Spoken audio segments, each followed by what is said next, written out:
If you're building SaaS applications with AI and find yourself stuck before the finish line, this video is for you. I'm going to show you how to create a reusable SaaS framework that eliminates the guesswork and prevents those costly mistakes that kill projects. With over 30 years of coding experience, I've seen developers fail not because they can't code, but because they don't understand the strategic decisions that make or break an application. On this channel, I'm also going to launch a profitable SaaS and document the entire process, so make sure to like and subscribe for more. All right, so let's get started with the Vibin Coder's SaaS Accelerator framework. I decided to build this when I realized that when people are creating their SaaS products with Vibe coding, they're often starting over from scratch every single time. And it made a lot of sense to build a framework that we can store. And so every time we want to start a new project, we just have something that has the basics, right? We want a cutting edge front end and UI and back end for our system. We want to be able to authenticate users and have a database for our application. And we're going to use Supabase. We want a simple payment system, and we'll go ahead and use Stripe for that. Later on, maybe we can add in other platforms. We want a simple mechanism for authenticated pages like your marketing pages and your privacy and your terms of use pages, but we also want to have authenticated pages for your profile. And then we're going to need to have certain pages that are protected if you have a subscription or not, right? So we want a system or a framework that's going to support all those things very easily. We don't want to have to build that mechanism from scratch because sometimes when you ask AI to build all of these different things, it makes a bunch of choices and decisions that may not be good for the long term. And then of course, we're going to want email support for user communication and password recovery and all those different things. So there's quite a few different things to set up here. And right now, what I'd like to do is just get started and kind of show you my process for starting a project like this. I'm literally starting from scratch here. I've got a brainstorming session that I just started with Claude, and then we'll end up going to GitHub and we'll create the project. And then we'll actually go into the terminal, create the project, and go into Claude Code and start building this out. And then we'll check it back into GitHub. So one thing I did want to mention beforehand is that I'm developing this coding project plan document just to help people think through their projects. Like, what are we actually building? Why are we building it? This is an important question. And then what are the wow factors for your application? What are the things that are really going to wow people and attract them to your project? What are the deal breakers? What are the things that you need to learn before you start so that you don't build something that you can't build? So you can start on those things first, which is pretty much what I'm doing right here. These are the deal breakers. Like, if you don't set this up right, you could easily get your application into a situation where, you've built a bunch of stuff, it's kind of working, and you get to here, but you just can't finish this last section here. You just get in that loop with AI where you just can't fix the issue and your whole application really just goes unfinished. And then here's some other questions that I'm refining over time. This might look a little overwhelming, but when you're building an actual application, these are the different things you have to think about. Your front end, your back end, your database, authentication, infrastructure, and hosting. I'm going to continue to simplify this over time. And it's not necessarily something that you can figure out ahead of time. But I think the thing that's missing with AI code development is that people just want their idea, and maybe we'll get there at some point, but they just want to take their idea and have the finished solution. But there's a lot of different choices that need to be made in order to create a really good application. And AI may not know enough about what you're trying to build to make good decisions here. What I recommend is it's not that you have to understand all of this, because that might be overwhelming, but for whatever stage you're in, you want to start to ask questions to AI to learn to be better informed as you build. So the more you know about the different types of databases, the more you know about the different types of CPUs that there are, right? Because if you're doing AI work, GPUs are much more important than CPUs. So if you're going to be doing stuff around AI, you definitely want to know that kind of thing. You want to know about payment systems. You want to know which payment systems are easy, right? What are the different options? Which payment system might you use in different situations? So these are all questions that you can just ask Claude. You can say, hey, I'm starting to set up payment processing for my SaaS app. Help me think through, like, should I use Stripe or PayPal or Square?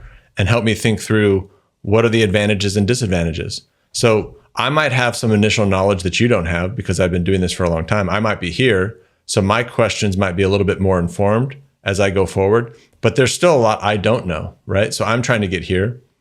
You might be here. You might be here, right? So we're all trying to learn more. The main point I'm trying to make here is that ask questions about these things. Learn as you go.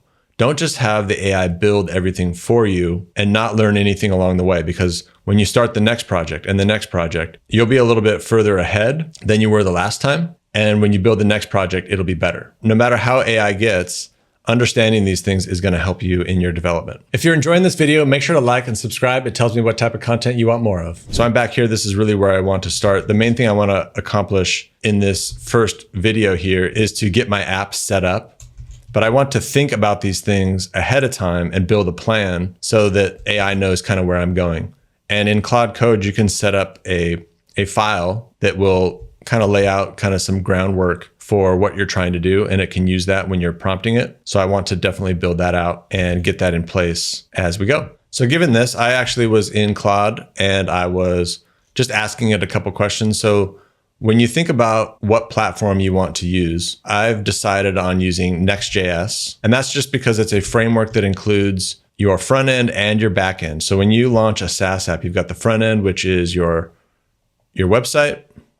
And then that has to connect with some sort of server in the background. And Next.js just happens to be a very popular platform, and it's an all-in-one package. So you get the whole thing. You can actually build out your application and use different backends. So like you could build it in React, which is what we're going to use, but it might use some other backend, and you could build them out separately if you wanted. And there are good reasons to do that. People have reasons to do that.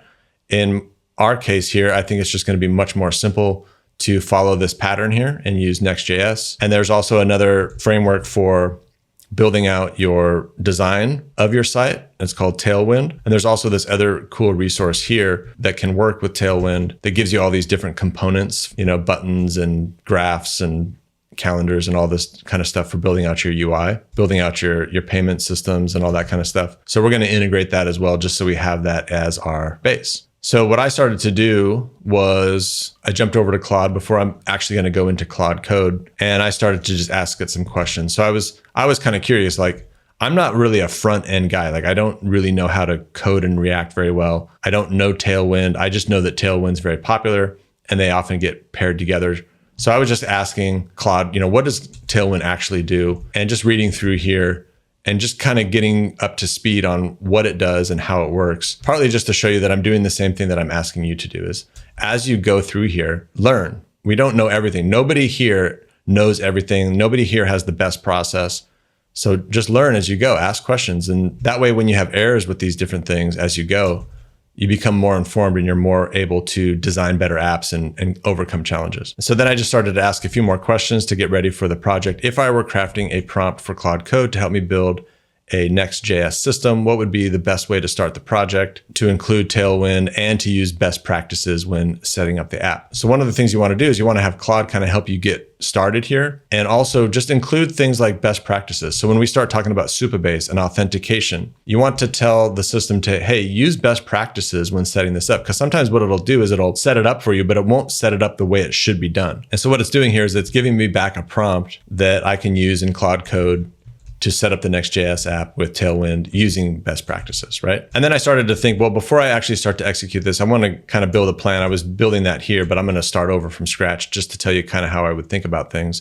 Because one of the things that you want to illustrate here is that, when you start to build out authentication and subscriptions, there's some complications to set up for that. You're going to have some pages that are unauthenticated, and then you're going to have other pages that require subscriptions. I wanted to start to think about that as part of the framework itself, because in the Next.js system, you're going to want a mechanism so that as you create new pages, you can say, hey, this is just going to be an unauthenticated page. You don't need to be authenticated, or you do need to be authenticated, like a profile page, right? But then there's going to be other pages where you have to actually have an active subscription. You might be able to access your profile or the billing page, which requires authentication, but you don't need a subscription, right? Because you need to be able to initiate a subscription. So we need this mechanism for unauthenticated and authenticated pages, and then the ability to check to see if they have a specific subscription or not.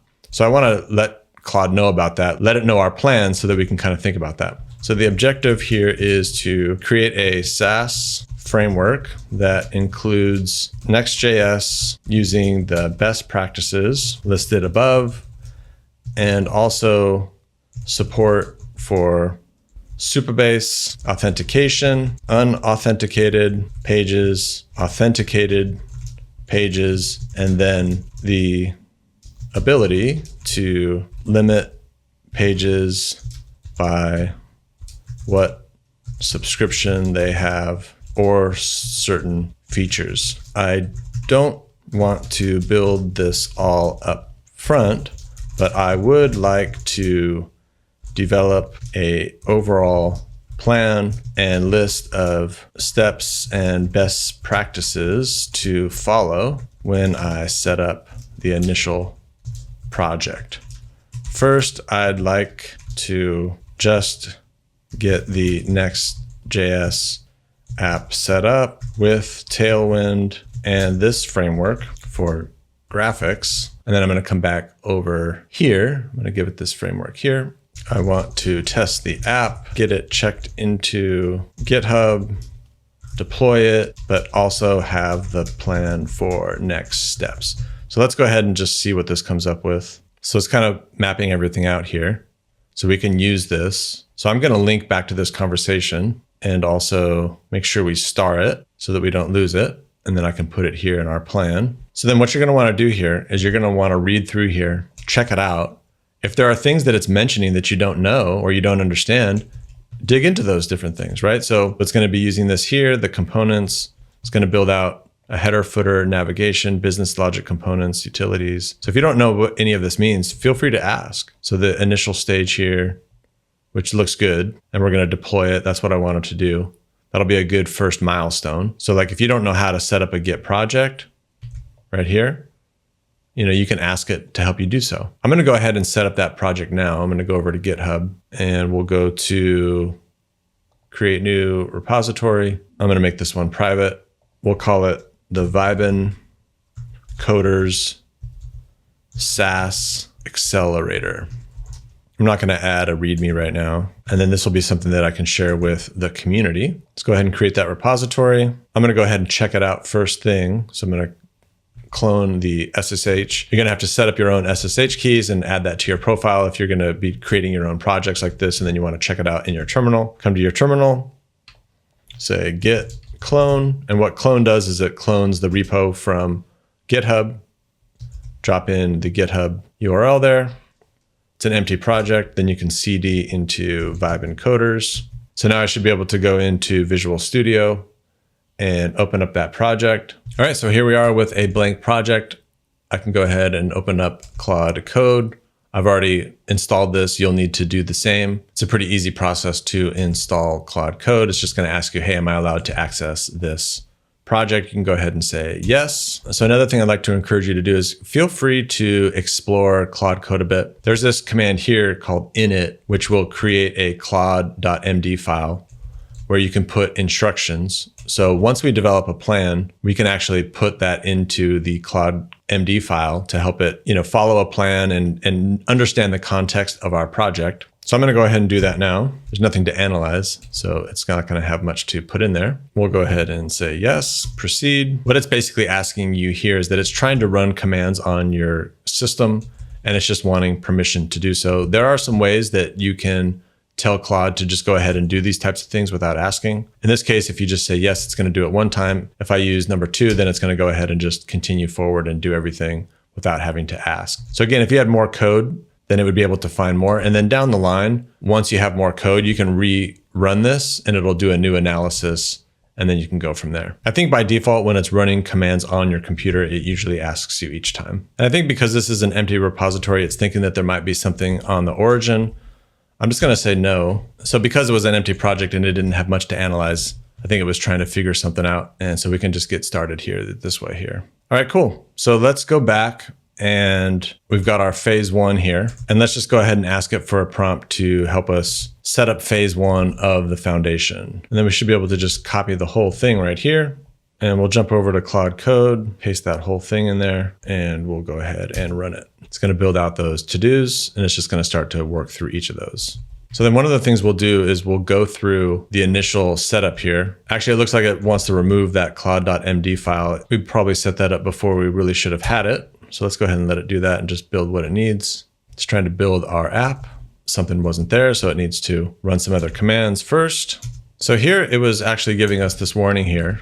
I was saying I'll create the Next.js structure manually since create next app won't override the existing structure. So this is an example here where it looks like it's going down a path where it's going to do something manually because of something else that existed. I'm going to go ahead and stop it because I'm curious here. Instead of doing it manually, let's correct the situation so you can do it right.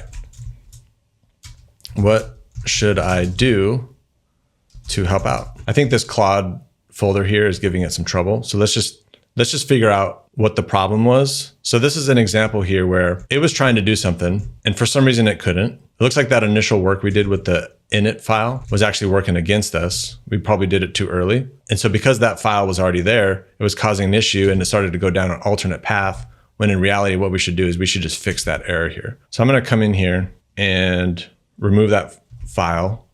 So now we got rid of that. So sometimes it's good to pay attention. Like, even though I didn't necessarily know all of the technical reasons as to why it wasn't able to finish it, I did notice that it was trying to work on something and that it was starting to do something manually when it could use the more official way. And so I just asked it like, hey, it looks like you're struggling. Let's do this right. So now we're building it out the proper way. When you're building a Next.js app, there are actually commands that will help you build this out with the Next.js framework, right? So there's an actual program here called NPX that's going to build out your app. And it's better to use that than to just do it manually. Basically, the AI was going to try to just build it out from what it understands. And it probably would have been successful, but it's still better to use best practices. So just keep an eye on what it's doing. And then if it's doing something that you don't understand, feel free to stop it and ask, just like I did there. So now we're installing the UI components. So it's installing here a framework called Next Themes for Next.js that allows you to have the dark mode and light mode support. So again, it's doing a lot of this because we've asked for best practices with these platforms. So here I'm kind of noticing that it seems like it's kind of stuck. So I'm going to hit escape. It was searching for some previous config files that didn't exist and it looked like it had just gotten stuck. So I just interrupted and said, hey, you're stuck. Keep going. I'm going to go ahead and just say, go ahead and create all these files without asking me each time. I think there's a good time to approve every step. And then there's other times like when you're just setting things up to just let it go and get things done. So even though you might say yes to everything, it's going to ask you that question for each different type of thing it's doing. Looks like it's building out some of the basic navigation, features, pricing, about page. That might not be what we actually want, but because it knows what we're building, it's thinking of things that we might actually want. So my overall approach to this is that because I want this to be a framework that other people can use, I'm going to spend more time crafting and architecting the base here than other people might when they go to set up one of these apps. Again, what I find a lot of the time is that people go from idea and they want to go to fully built app. But the problem is that as they go, AI is picking so many of these tools along the way that if you pick the wrong one here, that's what makes it hard to finish that last part of the app. So I'm going to spend more time than most people would on this initial part here because I want it to be a really rock solid framework that people can build on and not have to worry about whether it's a good framework or not. So I'm also kind of keeping an eye on things as it goes for things that like I'm just not quite sure what it's doing, because this might be something that I come back to and kind of reevaluate and say, what was it really trying to do here? It looks like it was just creating marketing pages. So it's probably nothing to worry about, but I am keeping a mental note of these things so that I can come back and make sure it was done right. And after it's done, I'm actually going to spend quite a bit of time investigating some of the things that it built and just make sure that we're building on a solid foundation. You can see here, it looks like it's starting to build out the framework for authenticated users versus non-authenticated. I didn't actually want to get into that quite yet, but as AI does, when you mention something, it often starts to think ahead. So that's sometimes something that you just kind of start to learn, is that sometimes it's better not to mention everything, because even if you say, hey, I don't want to do this right now, but you mention it, it starts to build for it. So I'm still kind of developing my own thought process on when to bring things up and when not to. But it's just a learning process. And so we're going through it. And I think it also brings up an interesting point. When I watch a lot of people build these things, I've seen a lot of people build, right? So I've seen really experienced people build, and I've seen really inexperienced people build. And I think it's kind of interesting because oftentimes it's the inexperienced people that build the fastest because they tell the AI to do the most. And so they get this amazing initial result in a very short amount of time. But I will find that a lot of those more inexperienced people, they get to this spot where they're just totally stuck and the app just can't be built anymore. And then I do find that there's really experienced people that spend way too much time at this beginning stage over engineering things, not letting the AI do anything, and then they get stuck here. So I think there's this middle ground with vibe coding where you learn and you direct and you make good choices and you move quickly, but not so quickly that you just let AI do everything for you. There's no perfect answer here, but I think there is a certain balance of being careful what you build, but not being so careful that you make very little progress and you don't actually let AI do its job. So now it's recreating that Claude MD file based off of what we've done. So now it's asking if we want to build this to make sure everything works. Instead of running this in Claude Code, I'm going to run this from the terminal myself. I'm going to come over here, just copy this. You can type it if you want. I'm just going to say no for now. Come over here and let's watch it build. See if it comes up with any errors. So I like to run this myself because it's just easier, I've found, than trying to run that. So I'm just going to take this, drop it back into Claude Code. I decided to run it in the terminal myself. We had an error. So we'll go ahead and type that in. All right, so let's go ahead and test it again. So we're still having more errors. So let's just keep going through this until we get rid of all the errors. It built quite a bit of code, so I'm not surprised that there's a few little errors as we go. And I'm noticing this here, this property, it brings up this deprecated. So that's going to be something that I check as well. So I now believe that we can run the next command. I know the command here, but I'm going to go ahead and just ask Claude Code, because if you didn't know the command, you would want to know. So it gives you the command here, but also happens to be the text that we have in our image in the Vibin Coders community. Come over here, we'll run it. It looks like it's ready. Let's take a look and see what it built. This is always interesting to see. Looks like it's got some formatting issues. It's not centered correctly, so we'll fix that. Actually, let's go ahead and fix that now. I noticed the header and the body were fixed to the left side, but I think the footer was actually correct. See, the footer is centered here, but the footer was centered. Please help me fix this. So one of the cool things about Next.js is that as you fix things, the app automatically knows that you're making changes and it will just rebuild itself, which is pretty cool. So again, as you start to get into these builds, really learn about these platforms. Continue to ask questions as you go. Yes, let AI build it for you, but ask it, why did you do this? Why did you do that? Should we do that? Is that making it too complex? Keep telling it to keep it simple. Learn as you go. There we go. Fixed. Perfect. Noticed I didn't have to redeploy it. So that's looking pretty cool. I think there's more here than we really need. It has a good base here. Now what we want to do is deploy this. So the first thing that I'm going to do is I'm going to go to a platform called Vercel. And these are the people that actually develop Next.js. So we're going to go ahead and add a new project. One thing that it's able to do is import from Git itself. So before I actually start the project, I'm going to commit everything back into Git. So I'm going to come back to the command line here. So if you do a Git status, we're going to see all of these different files here that are not committed into the repo. Now you can have Claude do this for you. I think in this case, just because there's quite a few different files here, I'm going to save some tokens and just add these things. So I'll do git add. Now, typically you wouldn't want to do this. This is not really best practice, git add star, because you can add things into your repo that shouldn't be there. All of these different things here, I do want them in there. So I'm just going to go ahead and say git add star, do git status. Now we've got all these different things here. I am going to do a git add, git ignore, git status. So now I can do a git commit, initial commit of our Accelerator, and then we can do a git push origin. Cool. So now if I come back to Git and I refresh, we're going to have all that code here now.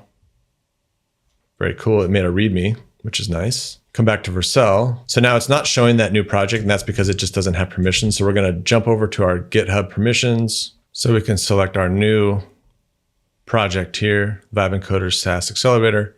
We'll save it. Now we have that here. Now we can import that project. It'll actually deploy it. So you can see what we have here is a development environment that runs locally. So we're building it here in Claude Code. In the terminal, we can run it so that we can access it locally. And then once we commit it, then Vercel can deploy it to the web where we can access it. We can apply our own domain to it. And then we can also set it up so that when we commit something to GitHub, it automatically updates Vercel for us. All right, so everything worked. So now we should be able to go to this site to see it. There it is, perfect, cool. And so now finally, let's just make one little tweak here so that when we make a change to GitHub, it'll automatically push it to Vercel automatically so that we don't have to come and deploy it. So let's just come here. Let's go to our settings, go to webhooks, create a webhook. To be honest, I kind of forgot how to do this. So I'm just going to come back to Claude and just say, we already did the create Vercel. We already imported the project. You're being too generic. I've already deployed. I need the specific final steps to set up the webhook in Vercel and connect to GitHub. All right, so we're going to go to project settings, deploy hooks. We're going to go ahead and create the hook. We'll go to auto deploy, main, create hook. There we go. We can copy that, come back to GitHub, go to our settings, webhooks, add webhook, add the payload there, add webhook. So now if we come back to our code, just going to open up the README here. I'm just going to add a space, save it, git status. We're going to see the one change, git add README, git commit, testing webhook deployment, git push origin. So now with that, we have the commit we just made right now.